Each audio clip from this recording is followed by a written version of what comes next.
2040కి వచ్చేసరికి కుటుంబ ఖర్చు ఎంత ఉండబోతుంది ఊహించగలుగుతారా మీరు? ఫ్యామిలీ రన్ అవ్వాలంటే, ఒక మంచి డ్రెస్ కొనాలన్నా, కనీసం మనం ఒక మంచి ఫుడ్ ఐటమ్ కొనాలన్నా కూడా కాస్ట్లీనే. ఆల్మోస్ట్ అందరూ కూడా ఏదో ఒక పనిలో ఉంటారు, అవునా? ఏదో ఒక పనిలో ఉంటారు. ఆ పనిలో ఉంటూ మనకి మిగిలిన టైంలో మనం అడిషనల్ గా ఇన్కమ్ సంపాదించాలి. సో దానికే ఎంటర్‌ప్రెన్యూర్‌షిప్ అనేది మనకి అవుతుంది. ఆనరబుల్ ప్రైమ్ మినిస్టర్ కూడా ఏమంటున్నారంటే, entrepreneurs are the best creators of nation.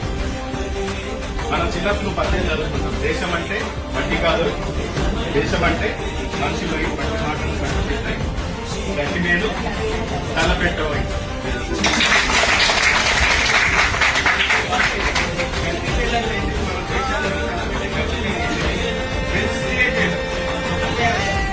డబ్బులు మనం సంపాదిస్తే దేశం కూడా బాగుపడుతుంది, అవునా కదా? ఇప్పుడు మన వాళ్ళంతా అమెరికా వెళ్ళి